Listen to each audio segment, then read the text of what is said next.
Welcome back to 1010's podcast. I'm your host, Robert Braille, and I'm sitting in the Kanga Motorsports studio, and I have Adam Nilsson on Zoom because he could not be bothered to come in. But more importantly, I have James Chartres from Kanga Motorsports on Zoom as well, so we can turn this into the Club Racer and GLTC podcast. Oh, fuck, I'm out. Son of a bitch. Because we ain't got no time for time attack. That's the motto. We're sticking with it. Remember when we used to be the #1 time attack podcast? No. That was totally a thing. Weren't we the number 2? Totes were. Weren't we the number 2? Nah, because James and his buddy, they like never did a show. They do like 6 shows and then they fade out for a year. Oh, what was that? Time of the Tackers. Yeah. Yeah, Time of the Tackers. I remember that. And now you guys James is dead to me. You were number 2 Porsche podcast, right? That was the number 2. We were number 2 Drift podcast. Yep.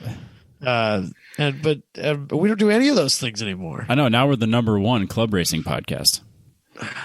I don't know that we can claim that, Robbie. No, it's more offensive if we claim it. That's why I'm doing it. I mean, that's fair. I'm not going to argue with you. I'm just saying I'm not sure that we can really claim that one. Yes, we can. We can trademark it even. We should. Yeah. I'm not saying that we shouldn't. Don't get me wrong here. I absolutely think that we should. We're the number 1 club racing and GLTC podcast. What other ones are there? None that come to mind.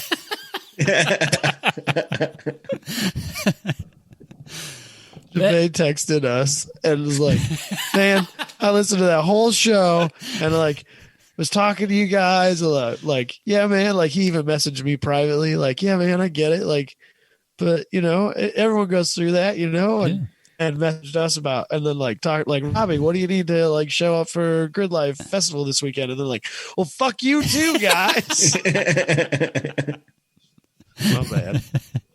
It was funny. It was worth it.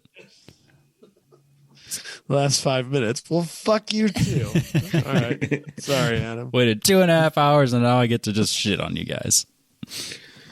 So, yeah. But anyways, James, welcome back to the show. Thanks for having me back. It's been way too long, James. It has been a long time. Yeah. A lot of things have changed. So good. For the better, I hope. Yeah. Yeah. For the better. All right. Well, that's what matters. At least somebody's, changing for the better, right, Robbie? Yeah, I mean, someone's got to do it. I'm changing for the worse. I mean, it's fine. Robbie says there's no money in the banana stand, then tells us she's going to a festival instead. We'll get into that in a little bit. There must be some money in there. Dude, it's not mine. Things aren't really changing that much for him. Are you still in California, James? Yeah, we just moved further south, so we're in like Santa Barbara County area kind of thing. So we moved just full-time remote working, and then we moved down to be closer to family.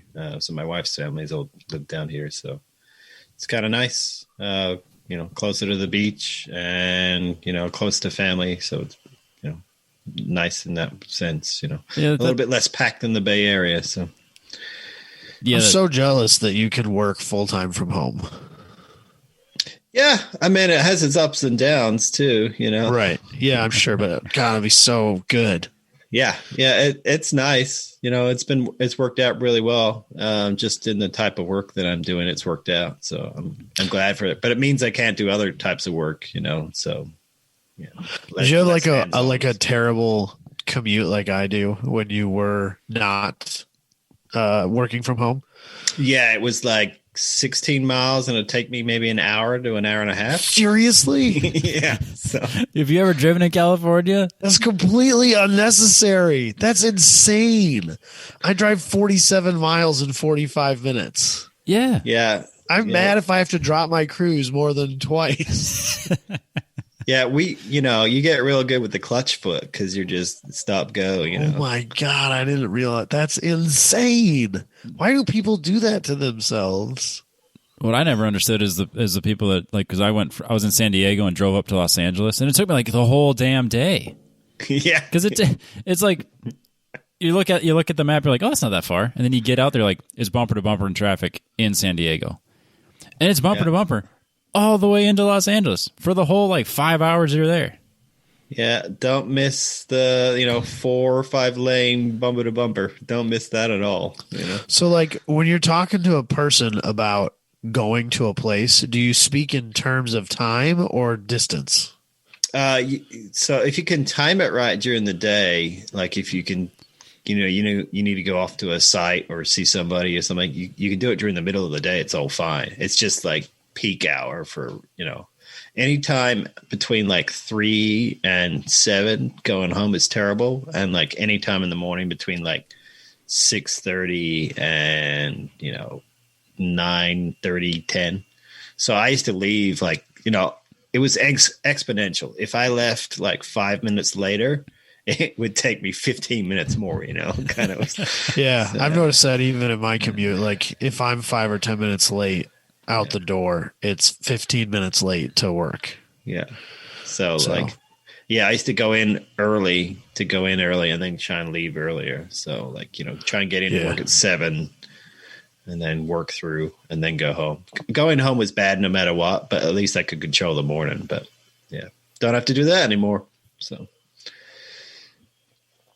Not that that's car related, but that's crazy to me. Well, it gave me a lot of time to listen to podcasts, though. I suppose. I used to listen to all Silver of the podcasts. I don't do that as much anymore. It's only if I'm in the garage that I'm listening to podcasts. So. Yeah, I remember because we were messaging back and forth, and you made a comment. You're like, "Yeah, I'm not caught up." I was like, "Really, you?" So you're always caught up. I used to have like 2.5 hours a day to catch up. Yeah, I had it rough. Yeah, definitely. That's crazy. Now it's nice, Yeah, it's like a few feet. Just go in the other room. So. That'd be tough too, though. I don't know. I don't know if I could do it. Like I feel like I'd have a hard time staying motivated and focused. Yeah, I mean my day's cut up. So like with my daughter, we're split in the day, and then I have to catch up in the evening after work. So my day's a little disjointed as such. I get to work either in the morning or the afternoon, and then when they're napping, and then during the day I'm on a call and she'll burst in running into the room saying hi, like so all my coworkers know who she is.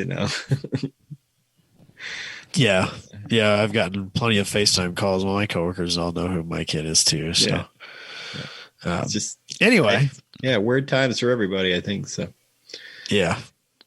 So race car stuff. Yeah.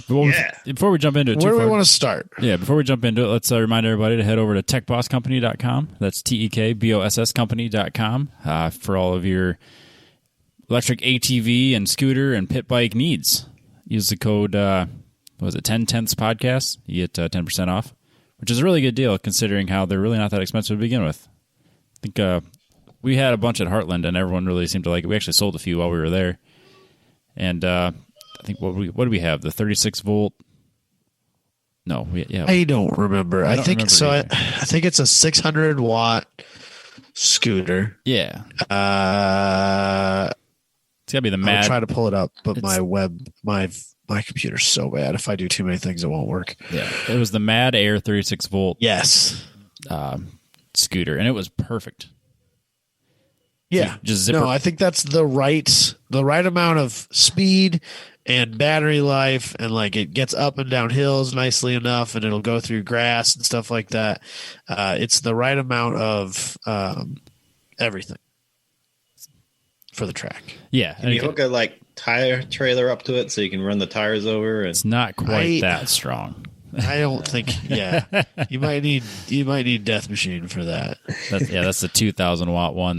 Well, we had the 1,600 watt one. We didn't have the 2,000. I thought we had the 2,000. No, so we had the 1,600 watt one, which is apparently actually worse because the 2,000 watt one is dual motor.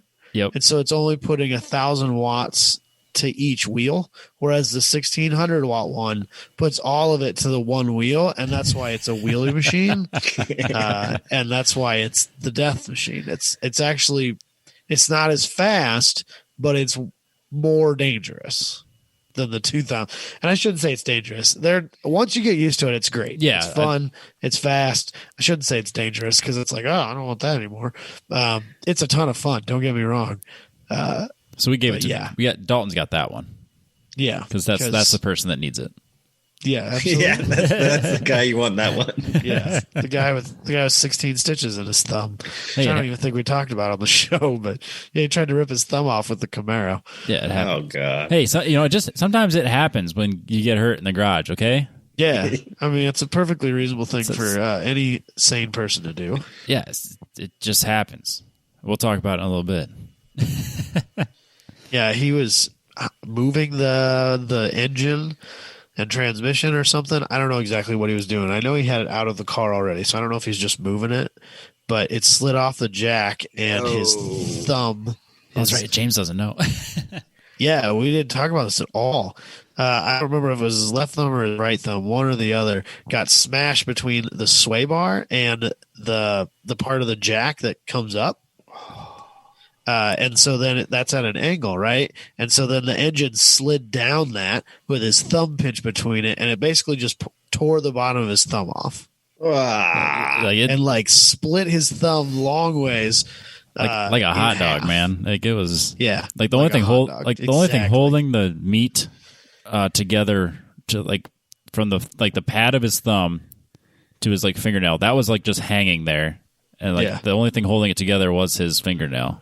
So he shows he sends us a video in our group chat, and it's just his thumb flapping in the wind, squirting blood. Yeah. So they had to it severed the artery in his thumb, so they had to stitch the artery shut, and then stitch through his thumbnail to put the pad back together. And I think he ended up with 16 stitches or something like that. But that didn't. His first thought was, "I got to put this on group chat." Not oh, my thumb. No, he was already in the ER by the time we were getting the videos. But this was while we were recording 2 weeks ago. Yep. So, I guess it's been 3 weeks ago, 2 shows ago, because fuck the fans. But it wasn't the show with Dusty. It was the one before that. It he literally did it while we were recording. So Robbie and I, we shut the show down, and I pulled my phone up. I'm like, oh my God, what happened? So yeah, it was a deal. And then he was at Heartland Park with his thumb stitched back together. It was his left thumb, because I remember now. I was convinced that one of those times he was going to go into a corner too hot, try to catch it, and the steering wheel was going to spin and catch his thumb and just rip the stitches right out. We had a bet going on how long it would last. Yeah. I had the route from the racetrack to the ER saved in my phone on Google Maps so that I could get there quickly. But luckily we didn't. We were ready to rock. Yeah, we didn't need to actually use it, but I was convinced we were. I can't believe it. I'm shocked that he made it. I'm shocked that he made it through the weekend, especially the way he was driving on that Uber scoot. Yeah, if he'd have wiped out on that scooter, he'd have for sure ripped that thumb apart. It'd be gone. So, never a dull moment, huh? No. Yeah, you guys. Yeah, it sounds like every time you guys go to the track, there's a good story coming out. So. Yeah, festival's coming up here, and Tommy is going to be at Festival again. Oh boy! Along with all the Festiva guys, and there's some plans in the works for things that I'm not totally thrilled about. This is the first I've heard of it. Yeah, it's because you're not in that chat, and it's probably better that way. I'm not mad about that, actually. Maybe leave room for me in your trailer this weekend or that weekend, Ruffy. Oh no, I'm gonna park far away in the quiet zone. Yeah, exactly. That's what I'm getting at. But hey, man, people just get hurt in the garage sometimes. I can't really fault him because sometimes it just happens, as you can see on my forehead. At least he had friends there, Robbie. Yeah. No, he didn't. Yes, he did. Oh, because one of his buddies had to pick the engine off. It would have been just him and Sam. He'd probably still be under there. I thought it was just him and Sam. I forgot about that. No, one of his buddies was there. Well, luckily Jess was here today, but it was fine. But no, I was fixing the exhaust because apparently I need to have the car ready a lot sooner than I thought. And then I was finishing it, and I had the wrench right in front of me because, of course, it's on the lift. And then it slipped off, and then I slapped my forehead with the ratchet. And it sliced it good and proper. So I come into the house, and I didn't really think anything of it. I was like, I was so mad and annoyed with myself that I slapped myself in the forehead with the ratchet. So I go up and like hold my head with my hand, and then all of a sudden I bring my hand down. It's like covered in blood. I'm like, oh man, made this one count. So I go in the house and I wipe it off with a paper towel, and I look in the mirror and it's like this gash. I'm like squeezing it, opening and closing. I'm like, oh, that's properly deep. So then Jess goes into like nurse mode. So she's like, oh, we need to go do this. Like you could get, I don't know, some like infection and die or whatever. And I was like, it's fine. It's not like we don't need to do that. She's like, no, seriously, someone had a splinter and then like they died. And I'm like, it's fine. Like I'll just pour some dirt in it. We'll be okay. So she went and got peroxide and irrigated the whole thing. And then she had like these butterfly stitches that she thought I needed, but like she got like the really big ones that are made for like when you like cut your leg open. So like she tried to put them on, but it was like all the way across my nose and like all the way up my forehead. I was like, Jess, this isn't doing anything. It's just this gigantic Band-Aid at that point. I'm like, this is worthless. But it's you got a scar now, so it's cool. Or I will have a scar once it heals. Chicks dig scars, probably. Chicks dig scars. And then like, well, now every time I like move my eyebrows, it like opens it back up so I can feel it like oozing down my eyebrow. So that's not fun. But did you tell Scott Robertson? He'll listen to the show and then no. That's fair. I might have to like take fair. a picture of it and like send it to him because I know how much he likes to hear these types of stories. Yeah, exactly. This is gonna be my new favorite thing is to like pick a random injury I have every time I see Scott Robertson and then tell him about it just to see him uncomfortably squirm and hold whatever body part it is I'm telling him I damaged. I'd kind of forgotten that I guess obviously we don't talk about it regularly, but like someone that hasn't listened to the podcast maybe since the beginning. I don't know if we even talked about it on the podcast, but like I don't know if we really have my major leg injury. So on the track walking podcast I was on, we talked about it in depth as to how it happened and made everybody uncomfortable. It was great. It was not that bad. So maybe we'll just have to make that a running theme. Everyone go and listen to Robbie's episode on the Track Walking podcast. If you haven't listened to them, it's Robbie's first podcast ever done without me and or Michael. Yep. Which is kind of a big deal. And the title is called I Hate Robbie Veer, which seems to be a theme. Me too. But yeah, head's fine. Z's fine.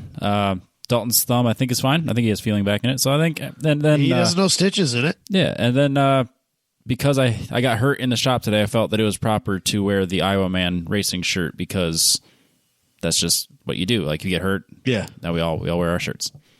Yeah, that makes sense. Everybody, techbosscompany.com. Use the code 1010podcast. That was the longest advert.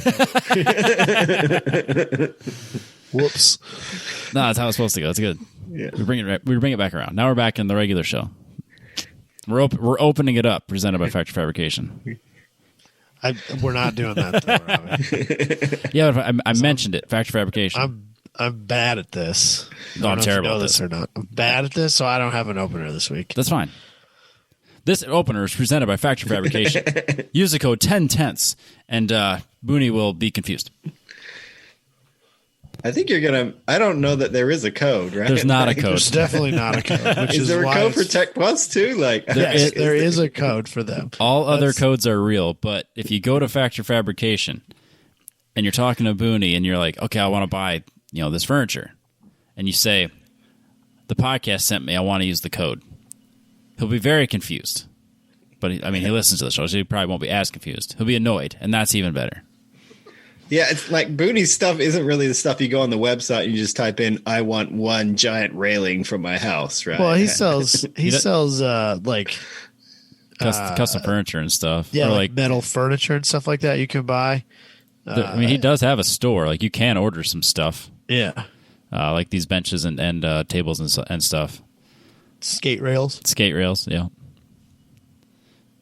Yeah, I don't. But yeah, the code doesn't he's work. Definitely going to be annoyed if people start sending him, "Hey, man, so I was trying to use this code from this podcast I heard, but it doesn't seem to work. I don't know if there's something wrong with the website or." There's literally, there's not even an option to put enter the code.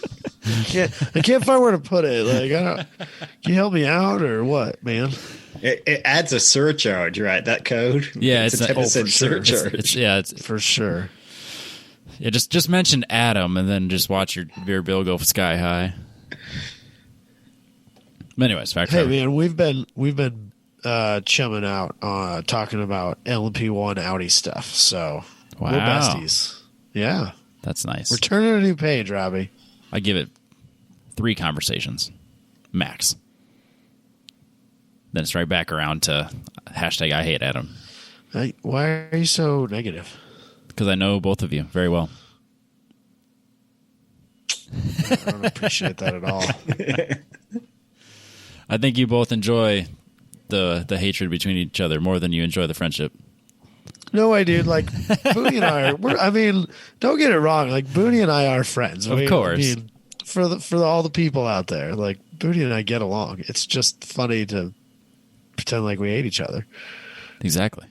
You'll go right back to it. That's probably true. Anyways, factfabrication.com.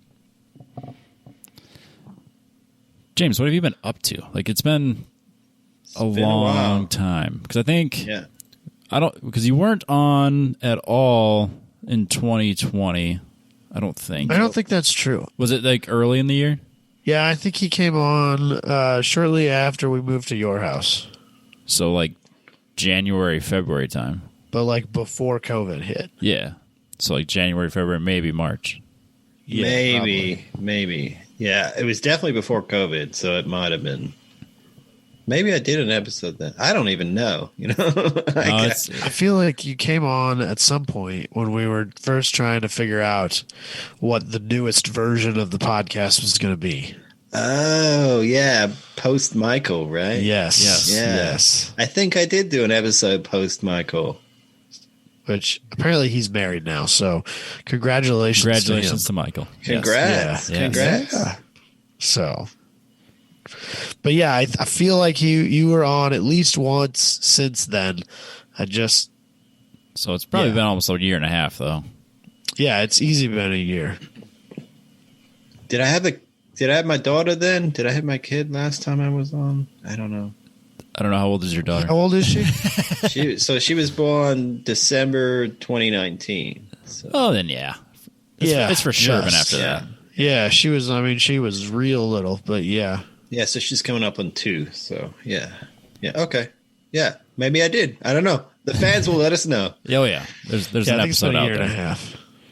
Yeah. So yeah, lots have changed. We talked about I moved. So that was an ordeal, moving for a car guy really sucks, right? Super duper sucks. Because I think we spent all this time packing, and my wife packed the house, and I was still packing the garage. Right? And it's not light stuff, it's like engine blocks, an extra differential, all body panels, fragile plastic body panels. How do you transport that stuff? Without it getting broken. Yeah, toolboxes are obnoxious. Yeah, I had like a roller, so we ended up getting a moving service just because it was too far for us to do the whole U-Haul thing ourselves with a 1-year-old. So yeah, they rolled that on. And then I had an engine on an engine stand, and so that's rolled that. I think I took the block because I didn't want them to ruin the block, and I loaded it in my car. So I took the important stuff, the block, the head, some of the fragile tools like the micrometers and stuff with me. Smart. But everything else went. But the guys picked it up, they were moving, and they're like, "Whoa, what's in here?" It's like, well, it's a differential, I got 6 more over here, so just grab those while you're at it. Yeah. Not easy to find boxes that fit cylinder heads either. It's either giant, massive box, and then you're like, well, I don't really want to put 2 cylinder heads in there because you won't be able to lift them, Yep. So it's bunch of moving and stuff, and then they won't transport hazardous material, right? So oh yeah, everything I have, all the fluids and chemicals and everything, we had to drive those separately. So so yeah. So the new place, sweet garage, or so did you get an upgrade? That was the requirement, was a 2-car garage, so I could work in the garage. And then we locked in that it has the roof. They've put storage up the top, and then it had some storage shelves, so a lot of stuff got to be stored away. So that's handy. The old garage had a sink though, which is like super handy if you've ever had a garage with a sink for like cleaning stuff and things like that. Yeah. Or not walking your dirty self back into the house, you know? Yeah. But this one doesn't have a sink. So, and then this one, the laundry is in the garage too. So I lost a little real estate there, but it's okay. So, you know, it worked out. It's cool. The garage is kind of like off away from the bedroom too, which is kind of handy. You know, so you can't hear it as well when I'm working on stuff. So that's kind of good. And then, but yeah. The problem is, you know, packing everything up and then unpacking everything, you lose a couple months. So like nothing happened for a couple months, you know, and then, you know, trying to get back into it. You're like, where did I put this tool? Or like, I can no longer find these things, you know? And so I buy something I already own because I need it. And then I'll find it like after it arrives that I bought it. So. Yeah, we just moved my dad. I mean, it's been about over a year now, but like, you know, the place he bought like had a building and all that stuff, but we had to put up the inside walls and we had to put up a ceiling inside and we had to insulate it. And it's like, oh my God, what a hassle. You know, you can't, there's always like all that stuff you got to do. And that has to be done like in the midst of trying to move at the same time. He ended up just having to get a storage unit for a while and just stash stuff in there until the shop was ready to be moved into. So yeah, moving is such a hassle especially for a car guy. Yeah. And we're just renting right now until we work out what we're doing. And then, so like, I didn't do any of that prep stuff. You know, I would have done the floor and stuff with that epoxy and things, but I didn't do that. But yeah, the garage was basically storage while we were unpacking the rest of the house. So the car had to sit outside for a little bit and stuff. So, but you know, it's all sorted now. So the race car or the daily? So the race car is still up in the shop up north. Oh, okay. I haven't worked out how to sort of that, but the Project Z is in the garage. So the 240's in there. And then the everyday car just sits, sadly. The daily doesn't really get driven very much now. Oh yeah, I suppose. Well, I'm not commuting, you know. So yeah, that would be nice. Sits there, so I mostly just take it out once in a while to make sure it's still working, you know. But yeah, no, lots of changes. So still trying to work everything out. Not sure how permanent or long term this is going to be, you know, but. For now, works like letting me work remote full time, so I'm happy about that. So, yeah, cool. So that's super nice because it gives you that flexibility, like to just say, you know what, maybe we want to go over here and do this, and you're not tied down in a way that you have to really think about it if you decide to go somewhere or do anything. Yeah. I mean, where we were so in 2020, you know, crazy year for everybody, but like. All the forest fires and stuff and like the smoke and there's people everywhere in the parks and stuff. We really couldn't take our daughter out much. And so complete change of space here where we can, you know, take her out to parks and less people are here and there's not the smoke and the problems, you know, knock on wood right now for us. So we're, you know, it's a little bit nicer for her quality of life wise to get out and about. So happy about that. Yeah, definitely. Are you closer to tracks? So, no. Damn it. The great compromise, you know, was a lot of the racing stuff got kind of put on hold. Well, I mean, my daughter came, so stuff was going to get put on hold for a little while anyway. We knew that. Right. Yep. And then COVID hit. And then, so now we're working at home and with our daughters, so we're like full-time parents, full-time working, you know, it doesn't leave us a lot of time. So racing got put on hold. And then with COVID, our sanctioning organization stopped letting people into tracks. So like, even if I went racing, my family couldn't come with me. So I'd just be gone by myself and my wife would have to look after the kid all weekend long kind of thing, which is fine for a little bit, but kind of hard to do. It's a lot better if they can come with us. So absolutely. Yeah. So we're, you know, Willow Springs, Button Willow's kind of closer to us down here. Laguna is a little bit further than it used to be. And then Sonoma and Thunderhill a lot further now. So like we're kind of, an hour and a half north of LA. So, but we're on the coast, so it's kind of not an easy way to get over to tracks, but it's okay. I mean, we did go up to Laguna and race there, so that was a lot of fun. So I'm hoping to get out and do some more racing, but we're still just trying to work out how we're going to do all this with the kid, and everything keeps changing.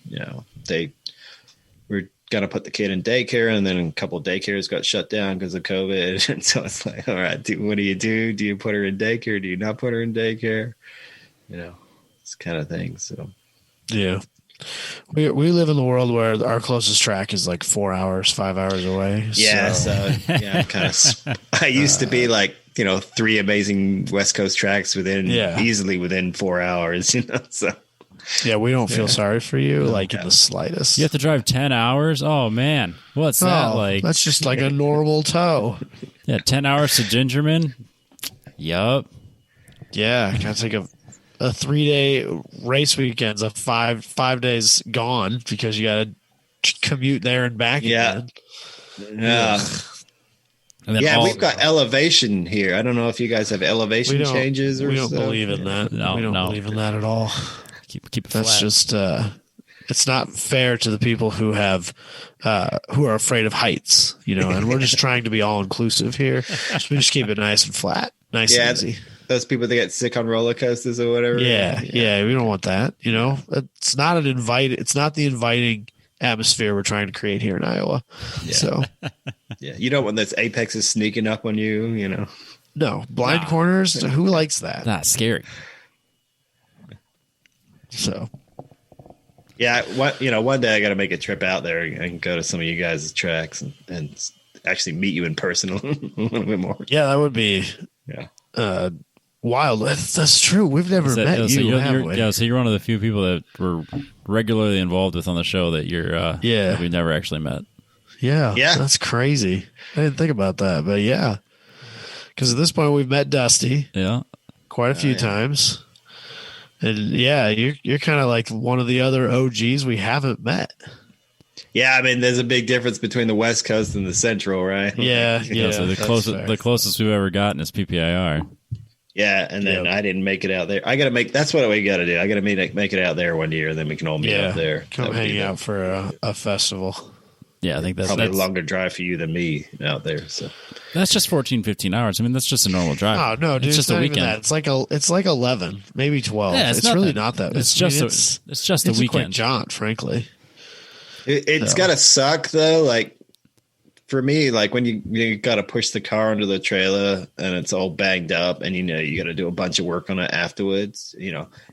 That 4-hour drive sucks, but like 12 hours or whatever has to really suck. Oh yeah, because you're thinking about everything you have to fix, how bad it really is. Then you're playing math in your head of what's going to cost, and then you're so tired by the time you get home, you just park it and you leave it, like just the truck, trailer, everything. It's just outside. I don't even care. That's tomorrow's problem. It can stay there, or not be. I don't care. By the time I get home, I don't care if it's there or not. I'm going to bed. If it's there in the morning, great. Word. It's future Robbie's problem. Yep, I'm over it. By the time when I get home at midnight on Sunday night and I gotta be at work or get up for work at 5:30, I don't care about anything anymore. I'm done with racing. I'm sick of it. Yeah. So I've never had to do that. But. Yeah, Hallett on a 2-day event where we have a 3:00 session. That sucks. Because So you guys finish early or not? Or you run till 5 or we try to get out early on Sundays, because especially for I'll just use Hallett as an example, because a lot of people will drive down from like the Kansas City area or even up in the Des Moines area. So it's a 10-hour trip in all reality. Yeah. And so I think if you can get people out of there as soon as possible, usually we're out of there by 2-3 at the latest. Or if things aren't going well, I'll skip the last session and say, well, it's been expensive enough. I'm going home. I'd like to be home before midnight. Yeah, it's always that last race where everyone just throws caution to the wind, right? Like, yep. Like, no consequences really. I can fix it later, Yeah. When we go to Grid Life events, it's always like, Well, I'm glad that my friends made it on the podium, but like if they didn't, we could have left 2 hours ago. So like they're just selfish too. Hey, weren't you on the podium? Did I see you on the podium? I snuck my way into the podium, yes. And Dusty's not getting that trophy until he comes and gets it in person. Official stand-in, Yeah. That's your GLTC title, right? Like you're the official stand-in. It was track mod. It was a time attack spot. So we don't need to talk about that. This is the GLTC and Club Racing podcast. No, Robbie, this is not. It's not. I refuse to allow that to happen. I'm okay with slipping from the number one time attack spot. That I'm fine with. But we will not turn this into a no time attack podcast. I'm not letting that happen. No drift, no time attack. We've already kicked out drift. We've already kicked out autocross, basically. Oh, yeah, man. I'm not leaving time attack. We've moved on, man. We've moved on. You've moved on, and that's fine. And I respect that. I don't really respect that. No, but that's your deal. It's your choice, and I can't stop you from doing that. That's fair. But I'm not gonna. I just can't wait till we're the endurance podcast, man. 4-hour shows for 8-hour races. I really enjoyed doing the endurance thing, like the whole radio crew chief life. Yeah. I enjoyed doing that a lot. So I don't know how I'm going to ever make it to all your races if I keep doing the stuff I'm doing with Grid Life, but I don't know. I might make it to one or two of them. Yeah, I don't know. I have no idea what I'm doing next year or where I'm going. We'll figure it out. That's future Robbie's problem. We're not far off of having to be jobless bums. We need to figure out how to make this. I don't know, man, because like I keep saying like this is my plan, and then like that changes like the next day. So yeah, I'm just winging it. See what I can make it to. Yeah, you're telling me. So apparently I'm going to a festival, Midwest Festival, and I'm driving. So that changed. Yeah, you were going you were just going to be like, no. You know what? I'm going to bring the camera and do the media thing. First off, done that in a while. First off, I wasn't going to show up at all. Yeah. I was like, all right, we're going to do Heartland. Then I'm going to take, I'm not going to do anything. I'm going to go golfing, and I'm going to do my fantasy football draft. And then I'm just going to slowly get the Z ready for Road America because it doesn't need a whole lot. I'm like, we'll order the parts, we'll get it fixed, we'll take our time. We got weekends, we'll take care of it. And then Jeremy Boyson was like, hey, man, you want to go to festival? Because I can't make it. I was like, well, I'd hate to see your ticket go to waste. So now I got this weekend to get the car ready.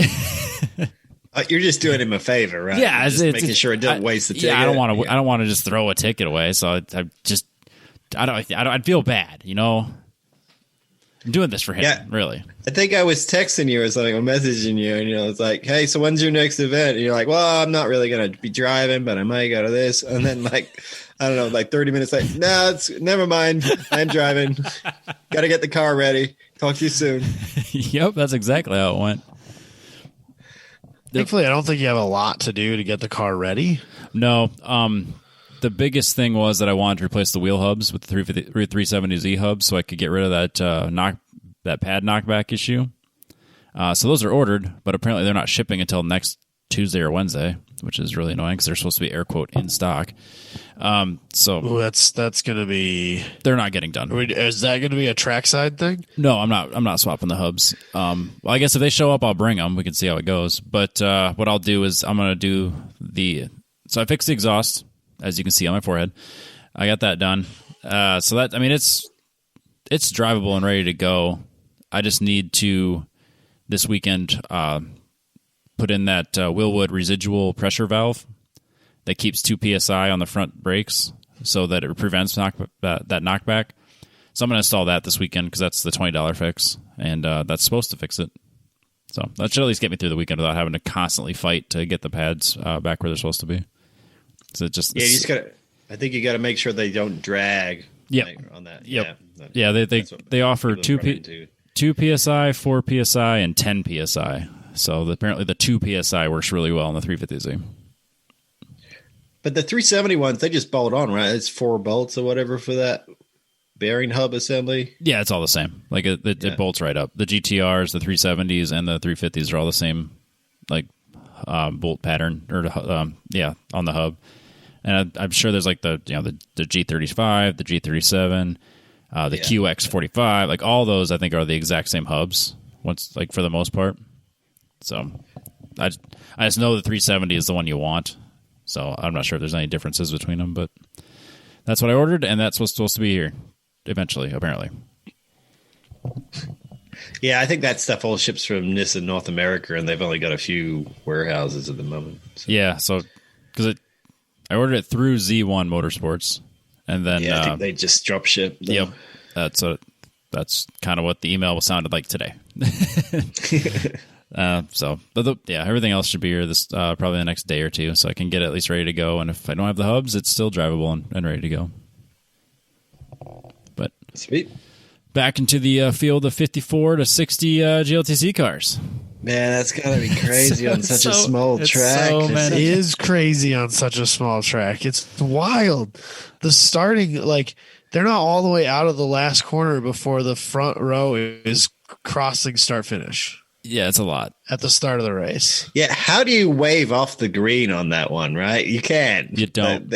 No, they're just going to go green. So you know they're going to go green, so everybody can kind of get a little jump, right? Yeah, it's green. Yeah, just assume it's green. Yeah. No, I think I was about cornering turn 10, right? 11, right? 11. Yeah, taking turn 11 right as the flag was dropped. So basically the whole front straight is, cars side by side, and then there's a handful of cars behind me. Do you have a radio in to know it's green, or? No, I just wait till the exhaust gets really loud, and then it's time. Everyone's going. I would love it if Robbie got that so that I could talk to him, but I don't think I would love that as much as you would. Absolutely true. I would be mostly quiet. I'd just be like yelling, "Go, go, go!" No, because Dalton would go stand next to you, and I'd just fuck be that guy. I know better than that. Come on now, you got to give me some credit here. If I could steal boonies, I'd be down. The only other thing that I would do is I might, if you had a gap between you and the guy in front of you.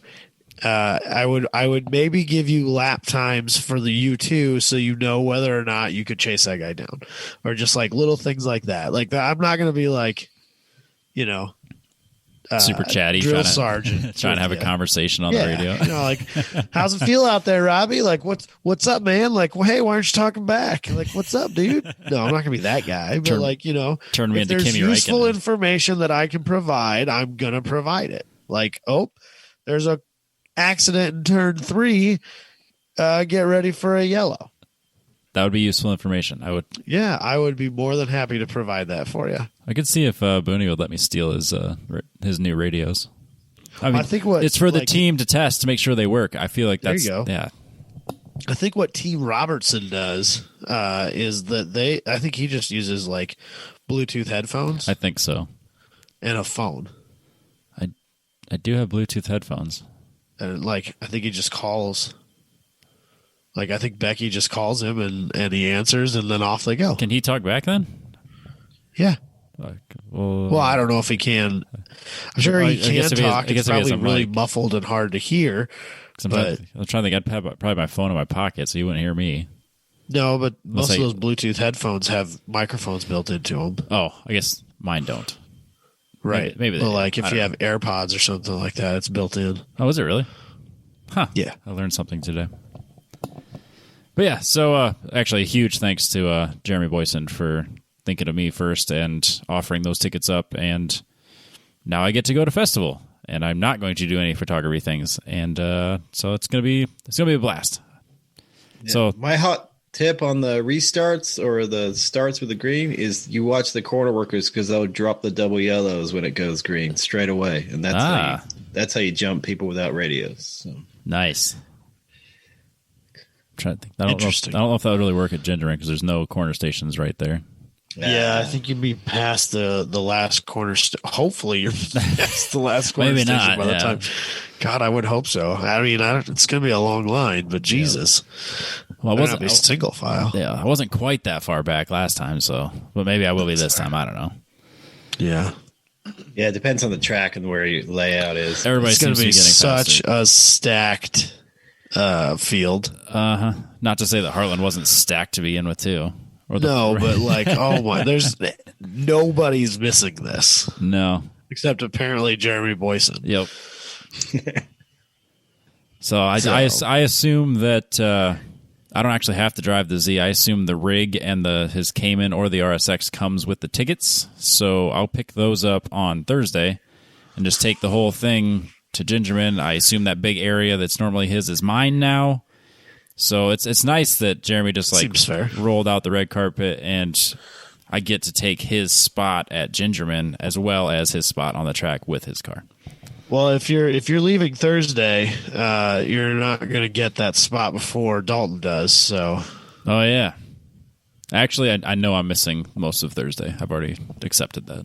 Is that what your plan is? Yeah, because the way it's set up, they do practice and qualifying 1 on Thursday, practice 2 and qualifying 2 on Friday, and then there's a race 1 and 2 on Friday. Yes. Because there's a dust race on Friday, which means I get to have my underglow on, which is great. And then nice. And then Saturday is that 2 or 3? It's for sure 2 races, obviously. And then Sunday's a fun race. So I'm assuming I'm missing Thursday and Sunday when it comes to actual driving, but that's all right. If you left early enough Thursday morning, you could probably make quali 1. Yeah, potentially. Because the last time attack session starts at like 8:20. And it's just like time attack, GLTC, time attack, GLTC, time attack is the schedule. So I would say that starts like it's going to be after 7 p.m. And I think historically we've usually gotten there at like 4 or 5 o'clock in the afternoon. Yeah. But I currently don't have all of Thursday off.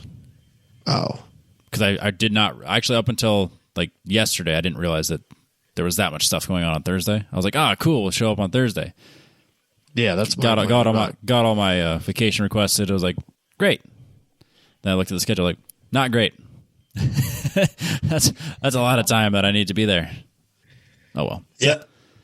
Adam Gervais ruined everybody's jobs because everybody has to like take off Wednesdays and yeah, because everything's a 5-day event now. Yeah. My boss knows exactly how many days I've taken off in the last like month and a half or 2 months or whatever it is, and it's like, yeah, I know.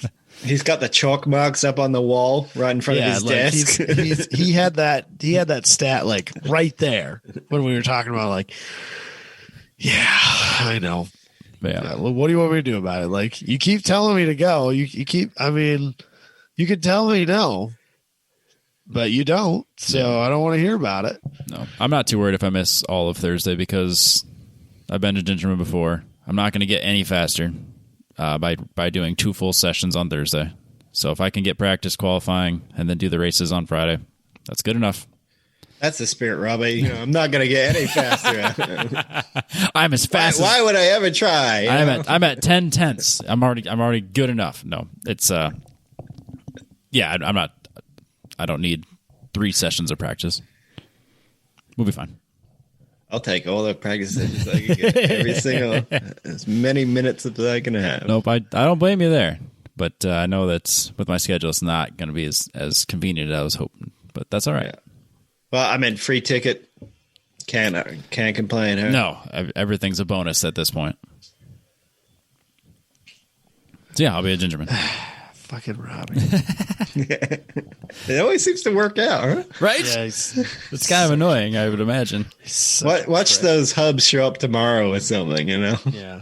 That would be hilarious if they show up on Friday so I can get them knocked out this weekend over the long weekend.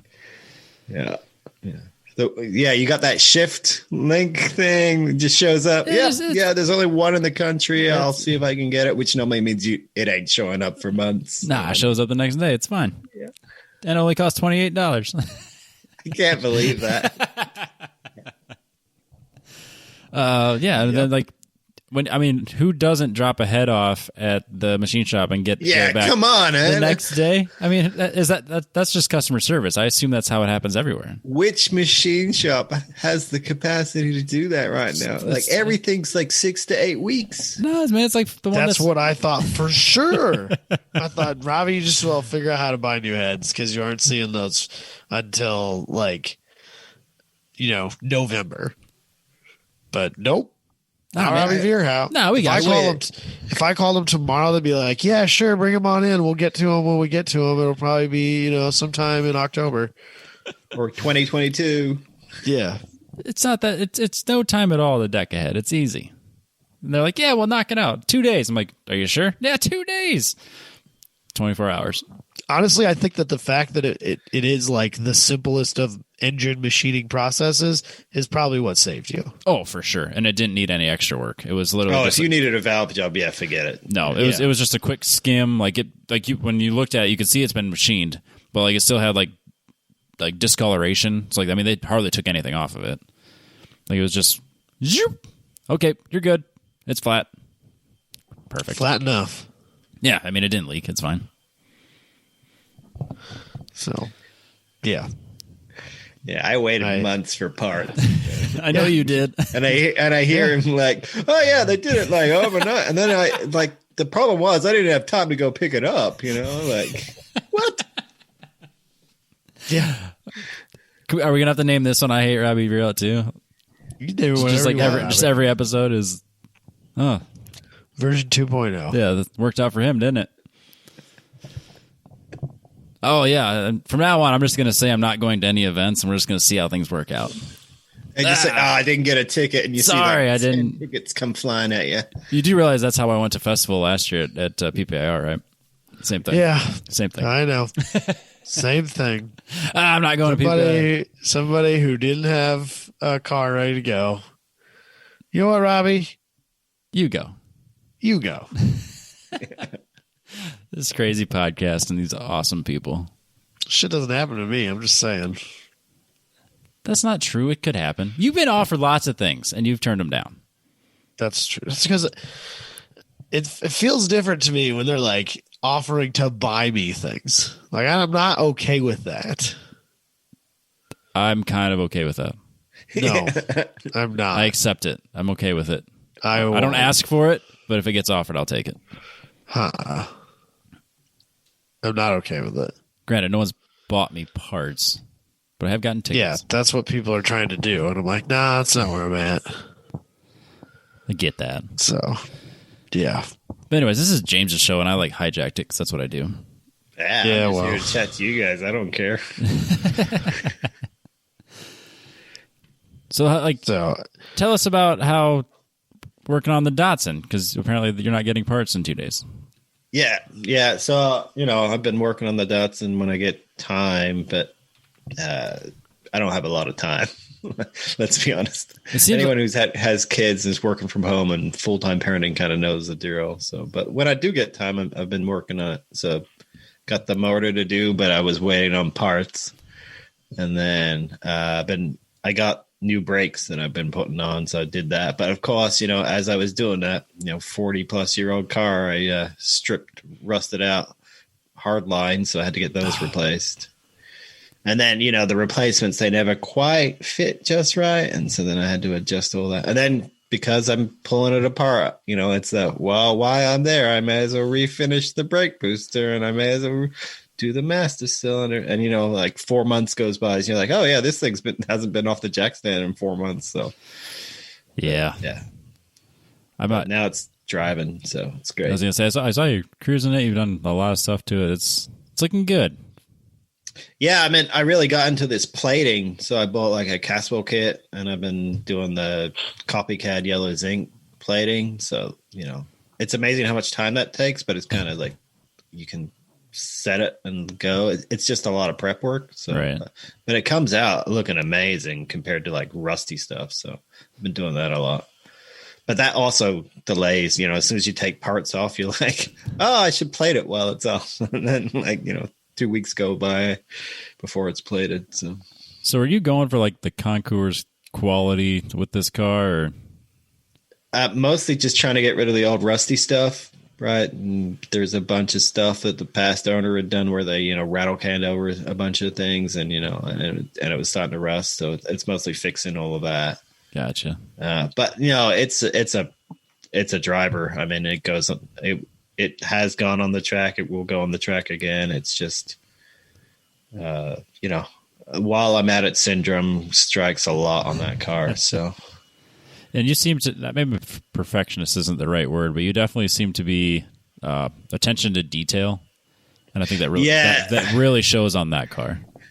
Well, if I take it off, it goes on better. That's kind of my rule. But also, I'm like my worst enemy because I'm like, if it's not quite right, it bothers me. So like, which is hilarious because the race car has got like, you know, the rubber rails are all beat up and there's like donuts down the bodywork and, you know, cracks in the fiberglass and stuff's riveted on just to get it through the weekend. But like with the orange car, I guess because it's, you know, I'm more of a project car, you know.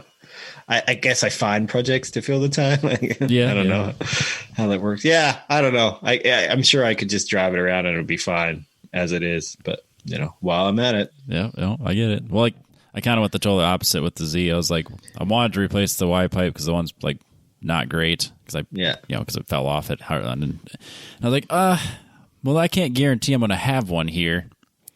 But I got this stick welder. So we're just going to make this work. So I stick welded the flange back to the pipe, and we're good to go. Looks like shit, but we're good to go. Total opposite of what you're doing here. Yeah, I mean, there's a bunch of stuff just to get it working that I've done, and I'm like, well, I'm gonna pull this later, and I'll do that later. But you know, if it comes off, it gets laced. Yeah. See, last time I could just go on Facebook Marketplace, and some kid had one of these Y pipes for $50 here in Des Moines. I could just go get it. That didn't happen this time. I thought that was just a thing. I thought people just message you and go, hey, I heard you need a Y pipe. I'm getting rid of one. Here you go. That's probably going to happen after this show. Hey, I just replaced mine. You want the OEM one? Yeah, I do. Because it doesn't have a stick weld flange together. Yeah. Yeah, so, I've been busy with that. In the evenings, you know, when you get a few hours here and there, you know, trying to get some more on that. But, you know, motivation goes up and down too. You know, you break something or you strip something, you kind of like, you know, like cars are stupid. It's a stupid hobby, I tell you. Yeah. Why do I do this? Cars are stupid, you know? Yep. And then you go and you drive it and get the new brakes and bed them in and you're like, I love this thing. Like, why don't I do this more? Yeah, so. Did you get like a proper big brake kit for that? Or what'd you do? Yeah.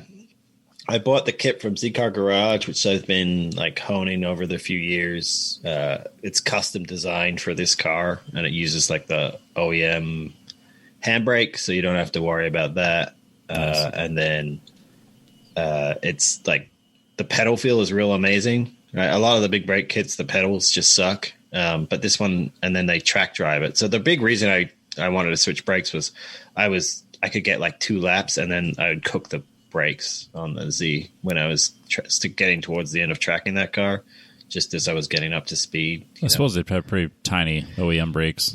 Single piston front, solid discs, and then drums on the back. You know, I tried swapping out different pad materials and stuff, but you know, the rotors would just get too hot and heat soak, and then the fluid stop boiling. So I'd have to I got those speeder bleeders, you know, the ones you can just do yourself where they got the little check valve in them. Oh yeah, I got those. So I could bleed my brakes between sessions, and that was getting not fun. So yeah, it kind of takes the fun out of it when you can't go even a day. Yeah, so Rob at Z-Car Garage put this kit together real good, and a lot of cars have track used it, and so I saw that, and I was like, all right, I want one of those. So I saved up the cash, and then it was like, all right, I'm just going to go with this solution. So yeah, no, it looks the business. It looks like a proper brake setup. Yeah, I mean, they really dialed in like the piston sizes and stuff like that to really work out the brake feel, and it's amazing. So you know, I've driven other cars with big brakes, and it just, you know, it's on and off, or you don't have the modulation kind of thing, or it's like, you know, the pedal's so long but the brakes are only at the end of it. Right. Yeah. So that was the big thing that sold me on this kit. So are you still boosted brakes, or are you? Yeah, it's got the factory booster. I just refinished the outside of it and cleaned it up. It was all a little rusty and stuff. So that's the good thing. The problem with those boosters, though, they're hard to find. So yeah, I would imagine. Yeah, they don't make them anymore. They make the Marshall cylinders, though, surprisingly. So yeah, it's weird what parts they do and don't make for these cars. It's really strange. So yeah. I'd be curious if they have like a 240SX or 350Z swap that people are doing. Yeah, pretty common one's a Willwood. swap, but again, you end up with different pressures and stuff. For a long time, a big swap was like the 280ZX later model one, but then because everybody was swapping them, they disappeared, and you can't get those either. So you can get like rebuilt ones, but people have a lot of trouble with them leaking and stuff. So yeah, it's not the same. Yeah, I mean it's hard. I'm learning though. My car is kind of a weird year. It's a 72, but it got some like. It's kind of that in-between year from the early to the late. And so some of the stuff is over its lifetime has either been switched to later years or not. So I got to be real careful ordering stuff on that car. So, yeah, there's nothing more frustrating than ordering what you think is right, waiting I don't know, more than 24 hours, and it shows up, and then it's the wrong part. Yeah, I ordered hard lines, and they were the wrong ones for the master cylinders. And I was like, all right, these are the wrong ones. I just need these 2 lines from the kit. Can I get these 2? And I was like, but then, it's 6 more weeks. Yeah. By the time you've gone through that process of ordering, getting, so. Yeah, that's super frustrating. Yeah. But I don't know. Yeah. I think the attention to detail thing kills me. If I was just like slap it together and go, I'd probably be done by now. So yeah, it's like you're like, yeah, I'm getting the right hard lines. I'm like, I just go to the parts store and get some $20 worth of tube, and we'll just bend this by hand, and we'll make this work. Yeah, I was gonna do that. It's just real hard to get like stainless metric lines, and that's what I've been running into. Yeah. I can get like just the steel ones, but they just don't last. So no. But you also went racing. Yeah, and went back racing. Real happy about it. Awesome weekend. But you had, was that as long or longer of a layoff racing than you did talking to us on the show? Yeah, it was like about 20 months by the end of it. Man. So I had my daughter, and I knew I wasn't really going to race much in 2019. No, 2020. Yeah, I raced almost all 2019, and then 2020, I knew I wasn't going to race that much with my daughter, but I was planning on doing some events, and then COVID hit. Yep. And then, so then we were trying to work out what we're going to do, and then they canceled a bunch of events, and then they wouldn't let family, and I was like, so, kind of hard doing that sort of stuff. And then, this year roll around, time just seems like it seems to drag, but also like time seems to pass real quick. So, and next thing you know, it was like, oh, I probably should go racing again.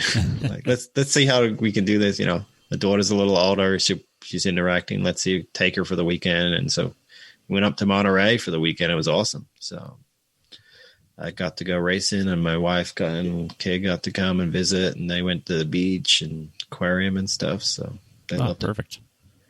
It. Yeah. So a little, nervous getting back into racing after such a, long break, kind of rusty.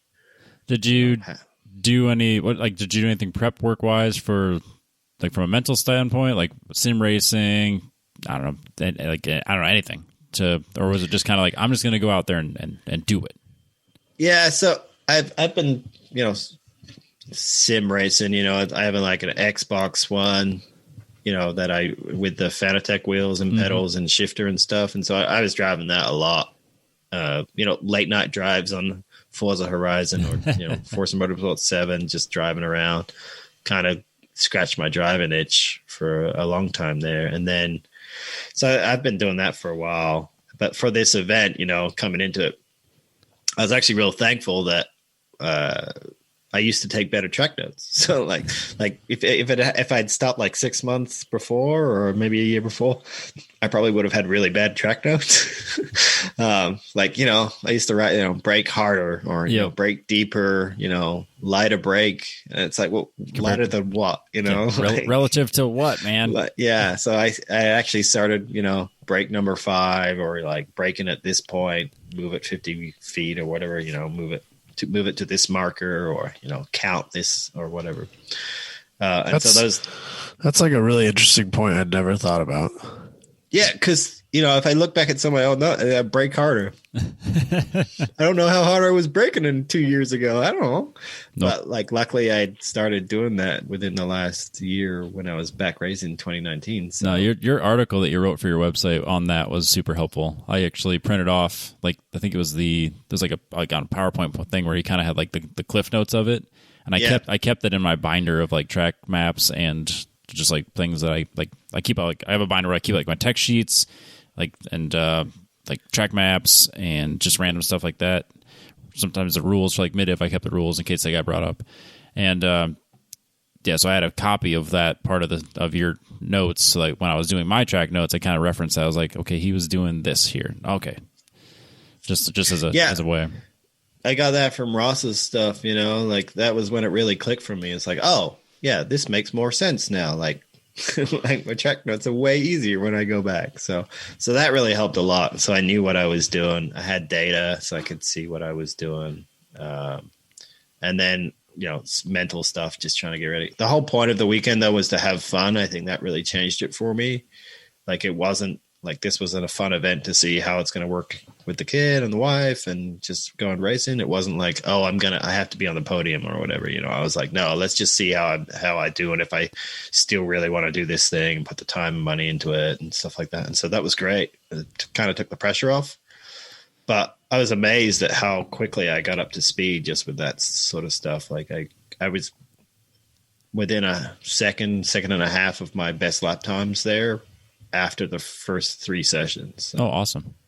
Yeah, I was actually amazed. I thought I was going to be like way back and like really slow and take me a long time to get up there. But, and we had a huge field, which was cool. We had like 44 cars in the end on track. And so at Laguna, there's so many spec racers out by you. There's like none over here.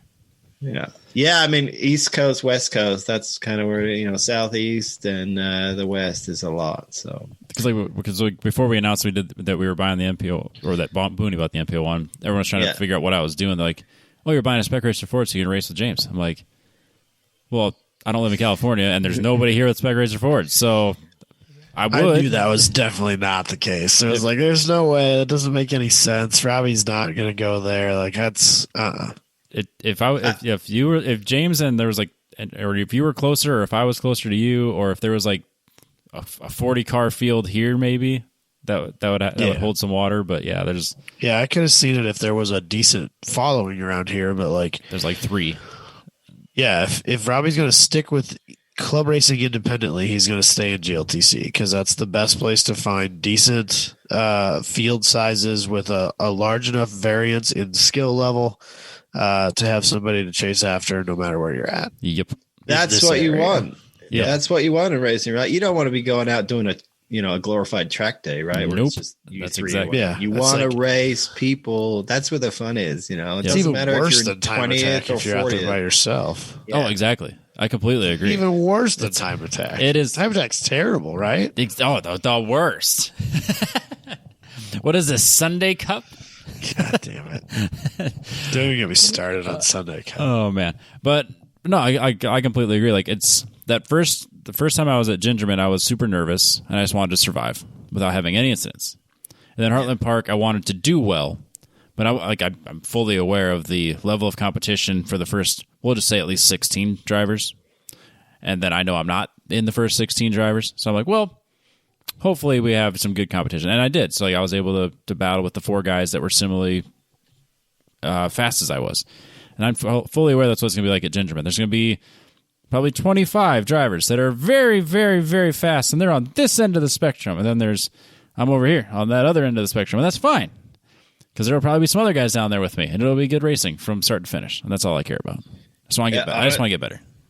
Honestly, some of the best races I ever had, it wasn't at the pointy end. It was like this past weekend, there was like 4 or 5 of us that are about the same speed, and we were going back and forth, swapping, It was that one we were in 20 something, I think I finished 17th in the end, but we, and that was awesome because we were like, too wide down the corkscrew, or like, and then like, swap them back and forth. And, cause them, they're your buddy, so, I think that's some of the best racing there is, if you can do that and get that kind of experience every time, that's what I think people want. I don't, podium's great. I'll take a win. I'll take a flag or trophy, whatever. But like,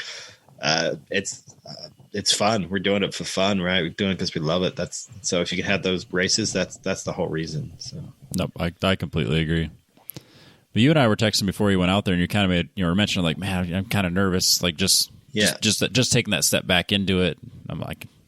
I'm sitting here going, you'll be fine. You were great when you first started doing it. It's just going to matter of like kicking the dust off. You'll be right back to it.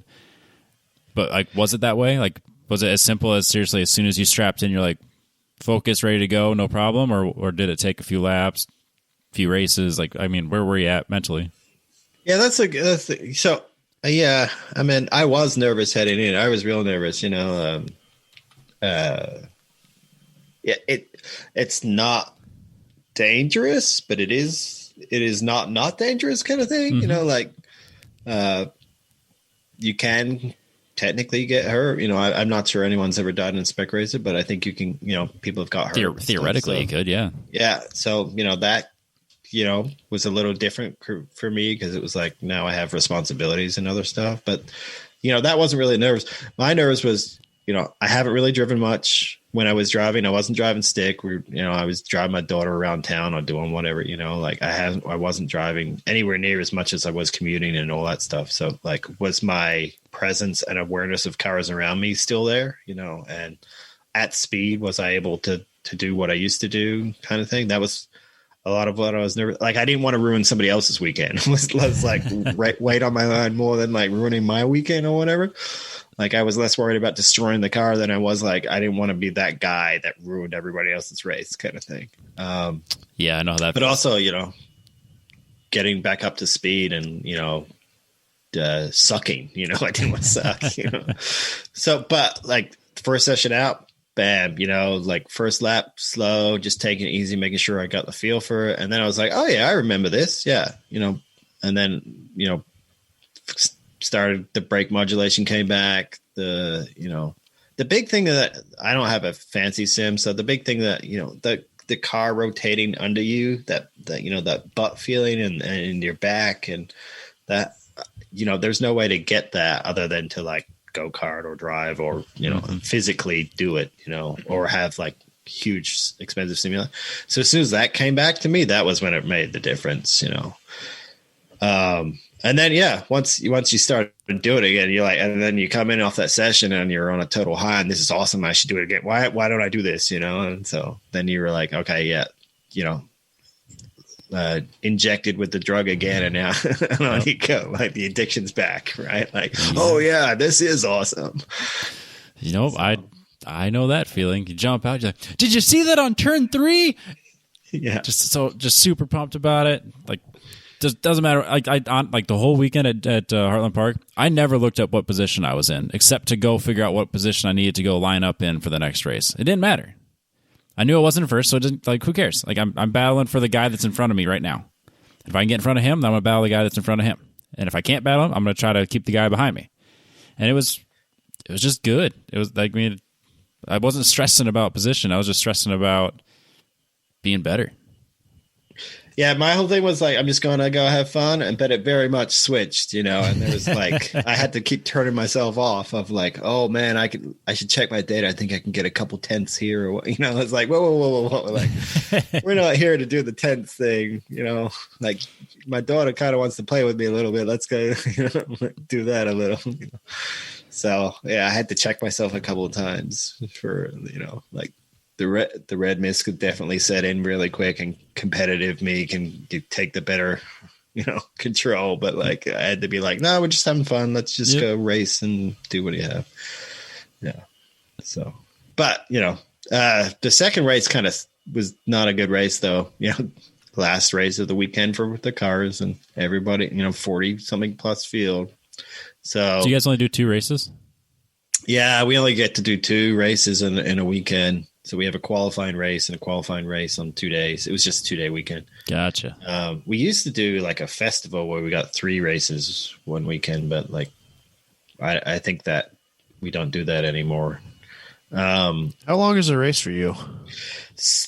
25 minutes, 16 laps, maybe, depending on the track. Yeah, so it's a little longer than Grid Life. Grid Life will do 2 races a day. And then they're about 20-minute sessions. Yeah, so you guys have like one class, right? Or, yeah. And so, there's Sunday Cup, there's GOTC, and then there's the various time attack class, and then the HBDs, right? We've got 7 racing classes. So, and within those, so we got 7 racing groups, and within those, there's multiple classes within those groups. So that's kind of how this could. And then Laguna won't let you run until after 8:30, and you have to be done by like, I think it's 4:30 or 5. Oh, wow. Sound restriction. So they're kind of tight on their skin. And the problem with Laguna at that time of year is it's foggy in the morning, so you don't get to start at 8:30 anyway because you can't see. Yeah, they sent us out. We were the first group out on the Sunday, and the fog was so bad they had to black flag us, and then people couldn't see the black flags from the corner stands because it was so foggy. Oh, sketchy. That's crazy. Yeah, I could. And then they sent us back out. I couldn't see the bottom of the corkscrew turning down because of the fog. Like, I was like, whoa. Like, good thing I know this track. Yeah, just trust that it's going to be there, I guess. Well, it's not going to move. But for that, you've completely lost all of your reference points at that point. Because for the corkscrew, isn't your reference point like off the track, like in the distance? Yeah. You're looking at that tree, but like you kind of know after a little while, like how much rotation you need the car and like where you're throwing it kind of thing. So you kind of like, I'm not really staring into that tree anymore. I'm kind of like, okay, I know that mentally I need to be here. And then I need to like get ready for cause the harder turn is actually the one after the corkscrew. Mm-hmm. Like the corkscrew isn't actually the hardest turn. And so you were kind of like thinking ahead to that turn. Yep. I don't know, but like I would say that took me several years to get to that point. So like that was handy. That like if it had been my first event back and I'd only done like a year, I think it would have been a different story. Right? Yeah, like completely. And I guess this is technically your home track. Yeah, and I mean Laguna, Thunderhill are probably the 2 tracks I've driven the most. Thunderhill probably is the most of all. So. Just because I did the 25-hour there, I've probably done so many laps there. So. Yeah, you learn it. You learn it after 25 hours. Yeah, I'm excited for you and the endurance stuff because I really love doing the endurance stuff. It's exhausting though; like it wipes you out. Yep, that's really cool to do. So. That's why I'm at the gym every day now.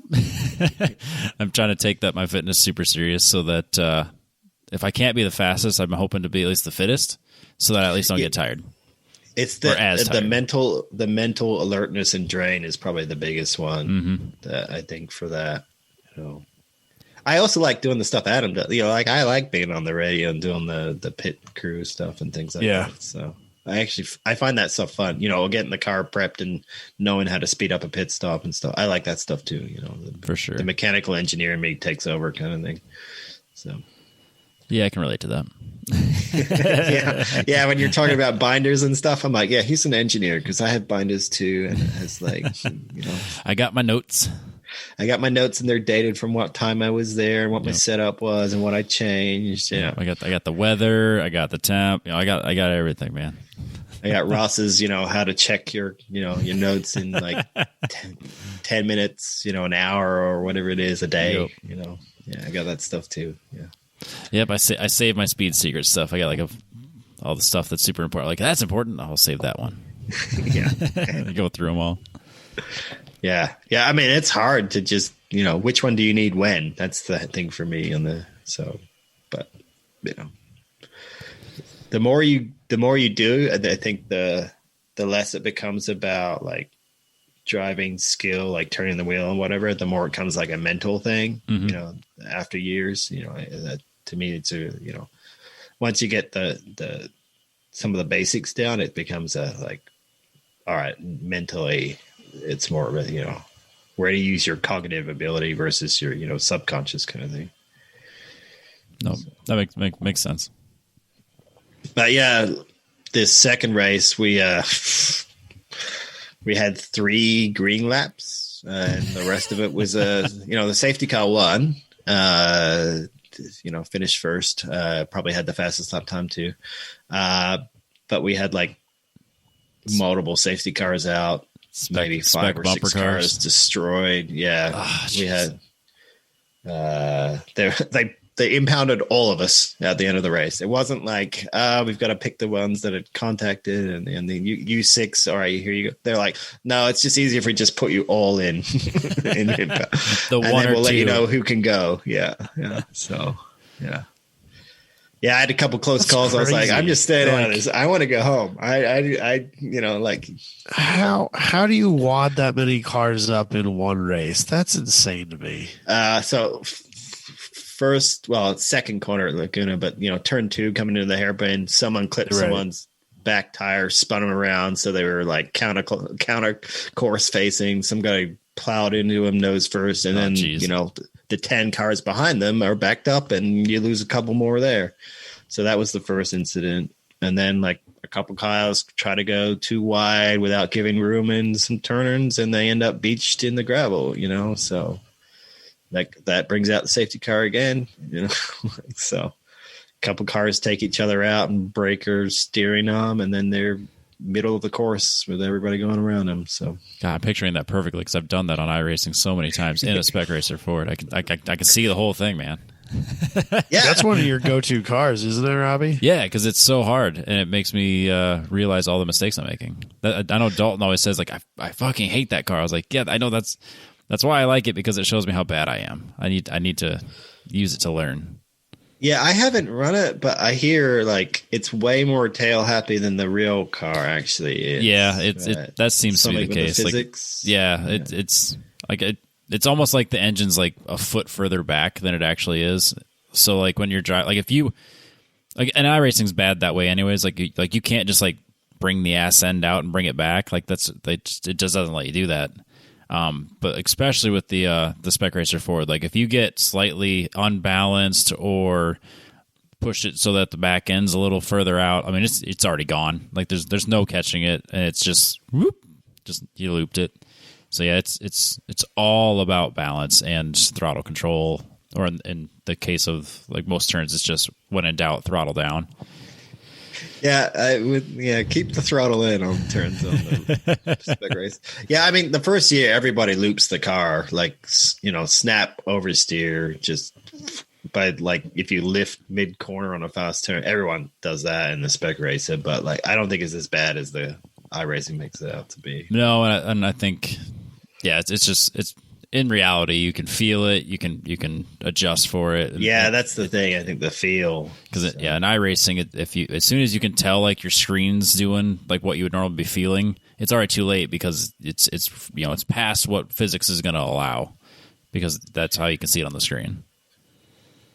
Yeah, I had to build a custom car in Forza to get a Spec racer, so I had to like do the gearing and the power and stuff, and then I just did like it's a Fiat, I think Fiat 19 or whatever, or Fiat 14 or whatever it is, with a rear motor kind of thing. And then because I was doing a MX-5 Cup, but it's not the same, it wouldn't do the same dynamics. So, but yeah, that was kind of fun. Yep. Yeah, I got to do the iRacing one sometime. It's just getting another rig, and of course, yeah, what's money, huh? Yeah, saying just like that, that's $1,000. It's pretty easy to do. Yeah, it spins out of control so fast. Yeah, I mean, you can spend as much on sim racing as you can on racing. Yep. 30 grand rigs, so. Yeah, it's craziness. Easy, so. Yeah. So what's next for you? Trying to work that out. I want to get the Z motor finished, and then I want to take it to the track again and try that out. And then we're trying to work out like racing wise, what do we do? Ideally I was thinking about getting a truck and trailer, but with the prices of truck and trailers lately, good luck. I'm going to wait for a little while, I think, on that. Yeah. So it'd be nice to have the race car here so I can work on it. I used to go up to the shop and do that. I can't do that anymore given the distance and time. So like, and I have a daughter, so I don't actually get like a full day where I can go and do stuff anymore. So, Is your wife gonna be all right with the Datsun on one side of the garage and then the Spec Racer on the other? I don't know. You know, I think she lets me. She's real great. She lets me. You garage is yours. You do whatever you want in it. I just want to store some stuff in there. I said, all right, yeah, I'll store some stuff. But garage is for working. Perfect. She's good. She knew that getting into it, so she's happy with that. It's just a matter of like, even though it's a 2-car garage, I don't think I can get 2 cars in and have enough working space to work around them. So I'd have to like shuffle cars, and so I could always put one in the trailer and then work on the other, and then do it the other way. But then I got to get a sit up pad. I got to, it's a slippery slope on that stuff too. So yep. Yeah.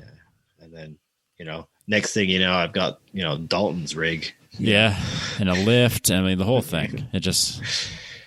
Yeah, I'm jealous of a lift, man. I'd love a lift. So I feel like I get hurt more often now that I have the lift, because the tools are right in front of my eyes now, and I don't know. It's like worth crawling around my back's probably not good for me long term either. So like trying to get up under there and crawl onto my back, that's not been fun. So. Yeah.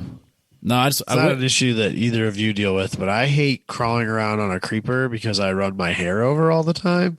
Can't relate. Worse. Can't relate. I don't like the creepers because like it works against me as I'm trying to like, if I'm really trying to stiff arm things, you've got to like brace yourself in the other direction, and then it's really, so I don't really actually like creepers that much. But yeah, I can. My see back that. probably doesn't appreciate what I do to it. Yeah. Mine's destroyed from work anyway. It doesn't matter. So. No, my biggest complaint is that the 4-post doesn't go as tall as I would like it to be. Like, I'm too tall. It needs to go up like one more notch because I hit my head too often. No one cares, Robbie. People care. People care, Adam. I don't think they do. Someone would be like, someone's going to be like, is on the track walking podcast train at this point. They're like, you know what? Fuck that guy. I hate Robbie Veerhout too, No, someone's going to text me and say, oh, I feel so bad about you and your free hoist. That's what they're going to say. Exactly. They're going to say, oh, my condolences that you're an inch too tall. Yeah. Why don't you just get a stool and sit up, and then you can do it? Like, I have to if the truck is on it. I have to, because otherwise the ceiling's too short and I can't go. You're gonna hit on the roof. How tall is the shed roof? 10? No, it's like 12 maybe. Okay, I guess yeah, it's between 12. Yeah. I was gonna say it's got to be at least be 12. Maybe 12 to 14, but definitely closer to 12. Yeah, that 12 sounds right. I've never measured it. Yeah, but the truck you've got, and it's a 4-post, right? So it's already so you've already got a foot there that you lost. So when the truck's on there, I only go half as tall as I could possibly go. Like with a Z, I can go basically as tall as it'll let me. But the truck doesn't get very tall, and it barely fits on it. It's like all the way to the front, hanging off the end, and then like kind of almost hitting the garage door. I was like. And you're like, is this sketchy? It's technically within the limits of what it says it's graded for, so it's... Yeah, but is it the Harbor Freight rating of what it's rated for, or is it the... Well, it was new like 35 years ago, so I don't know.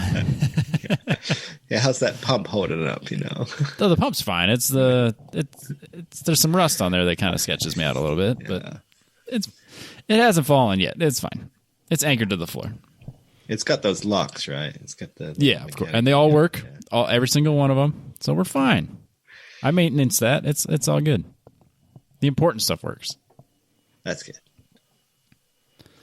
Yeah, so dream garage hoist would be nice. I really want the floor, that epoxy floor. Yep. I really want that where you spill it and you just wipe it up, and also when you drop stuff, you can find it. Like it doesn't look like the rest of the stained concrete floor that you can't find, kind of thing. Yep, never done that. But I'm surprised Robbie didn't do that early on, because it's so expensive to do that shop. 30 by 32. It'd be like a 4 or 5 stall garage technically.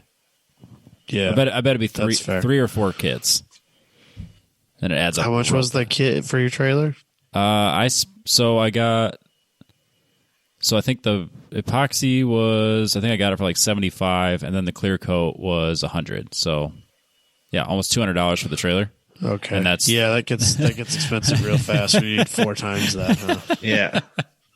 But you've got to do it before you move in. Otherwise, you're never going to do it. Exactly. Right? Yep. He's right. That's never get very, everything out very of true. That's 100% true. Yeah. Yep. No, you could tell that whoever lived here first started to do that and did like one part, like on the far west side, they kind of did like one section of cement and ran out of epoxy and just gave up. Like, nope, this is going to take way too much. Not worth it. Or you do like just where your workbenches are, where you're always dropping the stuff. Yeah. That way you can find it. Yeah. But you got to do it all. It's got to be symmetrical. It's got the whole thing's Yeah. Yeah. While you're in there. While I'm at it, make it look good. So it starts. Yep. It always, as soon as you take one piece off, it's a slippery slope. And the next thing you know, the motor's out and you're porting the head, like, how did that happen? It happens. Which that's a very popular YouTube video of yours, by the way. Yeah. Yeah. A lot of people have been watching it. It's been great, actually. I wish I had more time to post and edit the videos that, like I used to have. But, like, I'm surprised how many people are watching it and stuff still. Apparently, porting a Datsun head is popular on the internet. I think Datsun's popularity has like gone up dramatically over the past 5 years or so. It's crazy to see the prices nowadays. Yep, I was thinking the same thing because I wanted a car like yours, or like you, or this nice one that's sitting here, the painting that I have.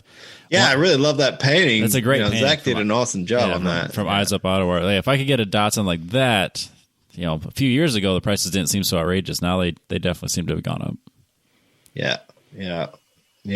I got to get Zach to paint me one once I get a good photo of the car. So. Yeah, he would definitely do that, and then it would send it straight to your house. I'm sure. And you can hang it on your wall. Not to your house. I already have a Datsun painting. Yeah. So I don't think you need it. I don't need your Datsun painting too. I just have this one. I thought you might have a collection. Make a gallery. I do have some that he did of my cars. I have some of this Datsun, and then I have a Shelby Cobra that I have to paint myself that he made for me. Yeah, he sent me one. It's so cool. I just wish I had the time, man. I haven't done it yet. I keep telling myself we're going to do it this winter. When I keep telling myself you're not going to have an entire winter's worth of projects for the Z. You're not gonna. It's gonna just sit there. So you're gonna have time, and then you can do your painting. So that's what I'm doing. I'm going to paint this winter. If you don't have projects, you will find projects. I know. I'm hoping my projects are all NPO1 based, and I don't have to, like, the Z is just maintenance before the next race. Yeah, man, I'm really excited about the NPO1. That's a cool car. I looked at those back when the first version came out, before the Evolution ones. Yep. Those are, they had a lot going for. I think the problem was they didn't have enough cars in the region, kind of thing. Yeah, I can see that. And so the racing didn't turn out like they wanted it to. So, but I'm hoping this Evolution, especially now endurance racing, that's where I think the ticket is on. Yeah, it's definitely taken off, and I think there's going to be quite a few of them between like WRL and some other series as well. So I know that it'll be pretty common to see multiple at every event, I think. They're fascinating when you take the bodywork out, like how actually thin and narrow the whole car is, and then it's just got the the wheels and the hubs and stuff out, like the all of that side body work, isn't really doing much. No, it's just taking up space. Yeah, it's fascinating because you look at it, you look at the car and then you look at it without the whatever, and you're like, there's not much to that. It's almost just a formula car with and you put this extra body stuff on it. So yep. Yeah. So, but yeah, cool car. One of those. I think we were talking. One of those was running the 25 at one point. Yep. So yep. That was fun to run with. So, because we were like open. We're open cockpit, which is interesting at nighttime.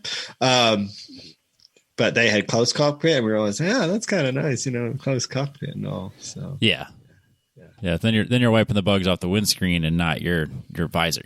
Oh yeah, we had to do tear offs. It was impossible. But like the worst is when someone like puts the wheel off and then you get sprayed and like inevitably dirt gets in your mouth. You're like, I don't know. It doesn't matter what you do, dirt's gonna end up in your mouth. Somewhere. Yeah. Yeah, that's not as fun.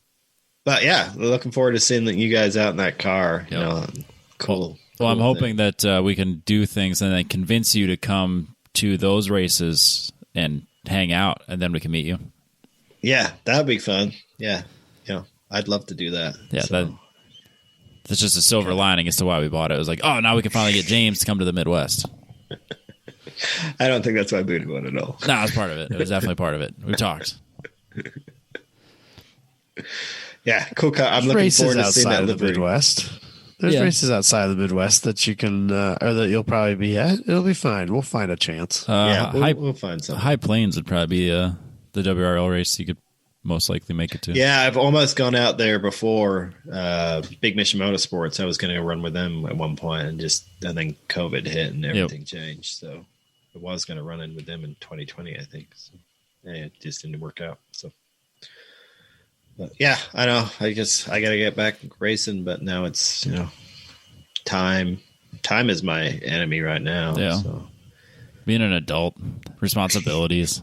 It's ridiculous. I love the kid though. I really enjoy spending time with her and stuff. Of course. We've been drawing like racetracks with chalk on the front, and race cars and stuff. She was like, she came to the racetrack and stuff. She was a little bit put off by the sound. We had these earmuffs for her, but she wouldn't really wear them. So, but like after that race weekend, she was like, "Zoomy, zoomy, zoomy." What does a race car say? Zoom, zoom, zoom. So that's cool. Yeah. That's awesome. I don't know if she'll remember it when she's older, though. It's amazing what they pick up, though, isn't it? Yeah. Yeah. Like she says things now. I'm like, you've never been around other people, and we didn't teach you that. So, like, where did you get that? Yeah. Yeah, you got to watch yourself, man. Yeah, they are a sponge for all the things you don't want them to catch. I'm have to be very careful when I'm driving, and people cut me off now. So I learned that by accident. Yeah. So yep. You also got to be careful what podcast you're playing in your garage, I'm assuming. Yeah, so I don't really play when she's around. Sorry. Yeah, well, the only time I get to work on stuff is late in the evening after she's in bed. So that's really it. So, or maybe a random weekend here and there if my wife will take her out somewhere. So, but yeah, lots of fun. Yeah, a lot changes, but still enjoying the racing. So, hoping to get it back out there some more. Try and work out. Spec Racer Ford's great car. It's getting a little bit more expensive, though. Those cars are, they're getting a sequential now, and that's going to add more price to them, too. Shit. Everything's getting a sequential now. It's really weird, because, like, I hopped in iRacing the other day, like, for the first time in, I don't know, forever. And I hopped in the Miata, and the MX-5 Cup car, or whatever it was, whatever the Miata was. And I was like, and my H pattern wasn't working. I was like, that's weird. So I go and like change all the settings and restart it. H pattern doesn't work. No, it's because they're all fucking sequentials now. All of them. Yeah. I mean, for our car, I think it makes sense. I mean, that's been our Achilles heel since the upgrade. For sure. Transmissions don't last. Like they tried straight cut gears and they didn't work out.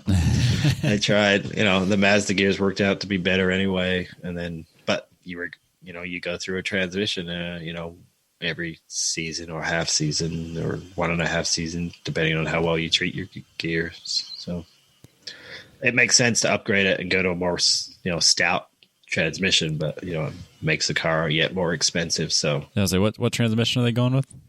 They're going with a SATEV similar to the MPO1. The MPO1 has one. I think it's different gearing though. Yeah. You know what's really shocking? How fast they expect you to rebuild those.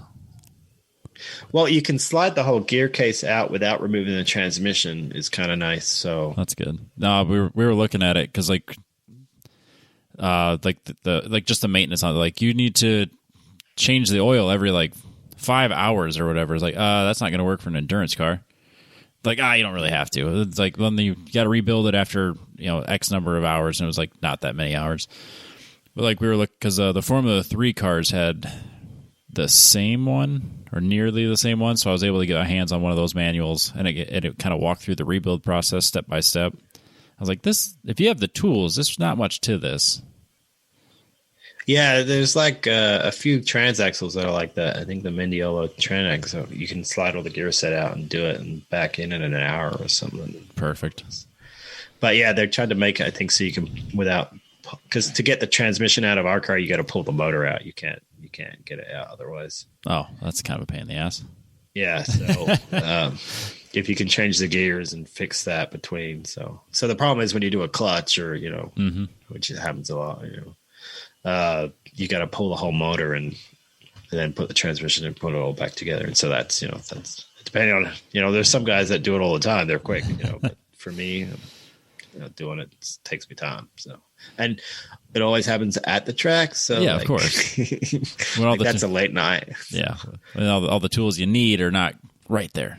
Yeah. So, I mean, CSI Performance is really good. They've been helping me out. They helped me get the car prep for this event, and they've always helped me. So they're great at having all the tools and stuff. It's just time. Yeah, for sure. So, and the last thing you want to do at a track is like be up all night swapping the transmission out. But no, I hate working on cars at the track. Hate it. Absolutely hate it. It's the worst. I'd like to be prepped, ready to go and stuff. So all I want to be doing is making, setup changes, adjustments, and things like that. Exactly. Having to do that. So, but yeah, I don't know. I love working on cars, but I don't like working on the cars under time constraints and pressure.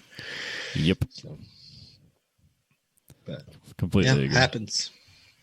Yeah, looking forward. Yeah. So what are the maintenance intervals on that car? Can you run a full, what is it? WR runs 2 8-hour races a weekend or something, right? Or 14-hour? Or yeah, I think it's 2 8 hours typically, or 2 6 hours.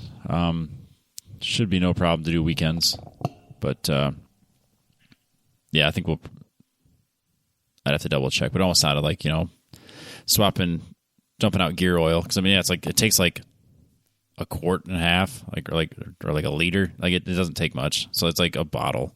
It's like, well, for $20, we'll just swap it out. It was kind of the conversation we had about it. Oh man, fluids. Yeah, best insurance yet. Yeah. Yep. Yeah. Nope. If it's fluids are in the noise for budgets. Yep. No, if I don't usually go every weekend, but yeah, like every other weekend for oil, and then the NPO one will be even more diligent about it. Because the last time I actually every time I've taken the oil out of the Z this year, it's been like, clear, or not clear, but like, that amber, like see-through, like, well, this is good yet, but we're not going to risk it. VR1. You got to get a turbo as soon as you run that thing's black. My street car, I barely drove it. I changed the oil because I was like, that's been sitting for a long time. Let me change the oil. Yep. It's like it's already black. Turbo. You still have the 3? Yeah. So the Speed 3 just been sitting in the driveway. I haven't really driven it very much. So, but it's fun. It's a fun car, but it's kind of getting long in the tooth too. I put 125,000 on that, and it's 10 years old now. So that's nothing. Just getting started. Yeah, that's when I buy cars. Is at that mileage. Yeah, I'm not sure I want to buy a turbo car that mileage. That's the thing. Direct injection turbo. Yeah. That's kind of like real early direct injection too. Yeah, so they haven't sorted out all the gumming and it all gets caked on in those valves and stuff. They still haven't. Yeah. Yeah, I mean, it's hard to do, right? So, yeah. So, I'll give